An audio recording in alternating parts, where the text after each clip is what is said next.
16ই October 2024 গাজার রাফা শহরের তাল আল সুলতান এলাকায় ইসরায়েলি ডিফেন্স ফোর্সের একটি নিয়মিত টহল দল ধ্বংসাস্তূপের মধ্যে সন্দেহজনক 3 জন লোককে দেখতে পায়।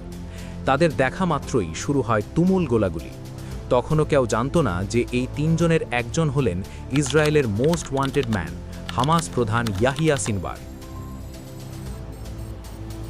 এই যে ড্রোন ফুটেজটি দেখছেন, এটিই সিনওয়ারের জীবনের শেষ মুহূর্ত দৃশ্য।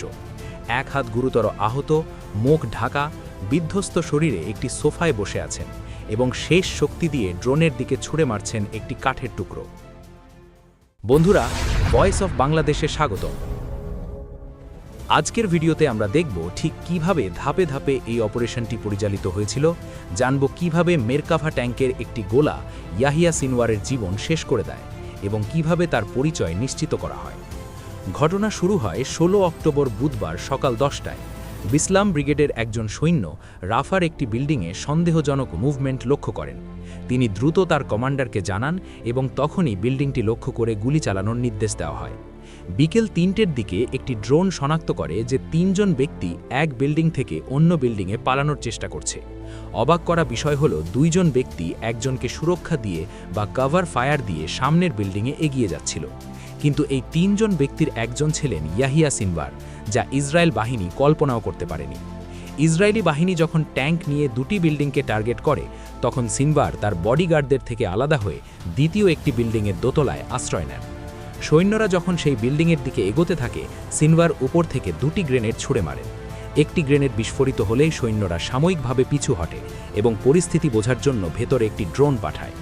ড্রোনের ক্যামেরায় ধরা পড়ে এক ভয়ানক দৃশ্য।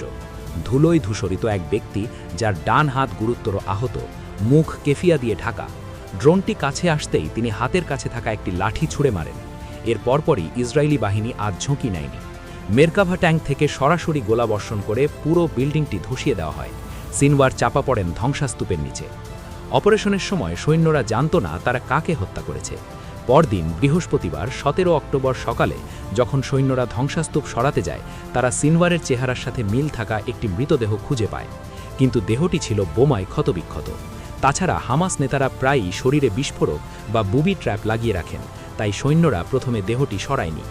পরিচয় নিশ্চিত করতে তারা মৃতদেহের একটি হাতের আঙুল কেটে ইসরায়েলে পাঠায় ডিএনএ টেস্টের জন্য। ইয়াহিয়া সিনওয়ার 22 বছর ইসরায়েলি জেলে বন্দী ছিলেন, তাই তাদের কাছে আগে থেকেই তার ডিএনএ সংরক্ষিত ছিল। কয়েক ঘন্টার মধ্যেই নিশ্চিত হওয়া যায় ইনি হামাস প্রধান ইয়াহিয়া সিনওয়ার। সিনওয়ারকে হত্যা করতে যে মেরকাভা ট্যাঙ্ক ব্যবহার করা হয়েছে, চলুন একটু দেখে নিই এর ভেতরটা কিভাবে কাজ করে। এটি কী ধরনের ইঞ্জিনিয়ারিং মাস্টারপিস। ট্যাঙ্কের ভেতরে কমান্ডার এবং গানার একই ভিউ দেখতে পান। গানারের হাতে থাকে ফায়ারিং কন্ট্রোল। যখন গানার টার্গেট লক করে লাল সুইচটি চাপেন, তখন 120 মিলিমিটারের মেইন গান থেকে গোলা বা শেল নিক্ষিপ্ত হয়। নিরাপত্তার জন্য এতে থাকে একটি অটোমেটিক লোডিং সিস্টেম এবং একটি রিভলভিং ম্যাগাজিন, যা ট্যাঙ্কে আগুন লাগলে বিস্ফোরণ থেকে রক্ষা করে। অন্যদিকে সিনওয়ার ছিলেন টানেল যুদ্ধের মাস্টারমাইন্ড। গাজার মাটির নিচে তিনি তৈরি করেছিলেন বিশাল এক মেট্রো নেটওয়ার্ক। প্রতিটি টানেল তৈরিতে খরচ হতো প্রায় $3 মিলিয়ন। মাটির 70 থেকে 80 ফুট নিচে কংক্রিট দিয়ে তৈরি এই টানেলগুলোতে ছিল অক্সিজেন সাপ্লাই এবং রকেট লঞ্চিং প্যাড। সিনওয়ার জানতেন কিভাবে আধুনিক বাংকার বাস্টার বোমা থেকেও বাঁচতে হয়, কিন্তু শেষ রক্ষা তার হয়নি। মাটির নিচে নয়, বরং মাটির উপরেই তার মৃত্যু হয়। ইয়াহিয়া সিনওয়ারের মৃত্যু মধ্যপ্রাচ্যের যুদ্ধে এক বিশাল মোড় ঘুরিয়ে দিয়েছে। ইসরায়েল এটিকে তাদের বড় বিজয় হিসেবে দেখেছে, অন্যদিকে হামাস হারিয়েছে তাদের শীর্ষ নেতাকে। আর এভাবেই হামাস সমর্থক একের পর এক বড় নেতার মৃত্যুর পরেও কি গাজা যুদ্ধের সমাপ্তি ঘটবে, নাকি পরিস্থিতি আরও ভয়াবহ হবে? আপনার কি মনে হয় কমেন্টে জানান। আর ভিডিওটি ভালো লাগলে লাইক দিন এবং এমন সব আরও বিশ্লেষণধর্মী ভিডিও পেতে ভয়েস অফ বাংলাদেশ চ্যানেলটি সাবস্ক্রাইব করে আমাদের সাথেই থাকুন। ধন্যবাদ। দেখা হবে পরের একটি ভিডিওতে।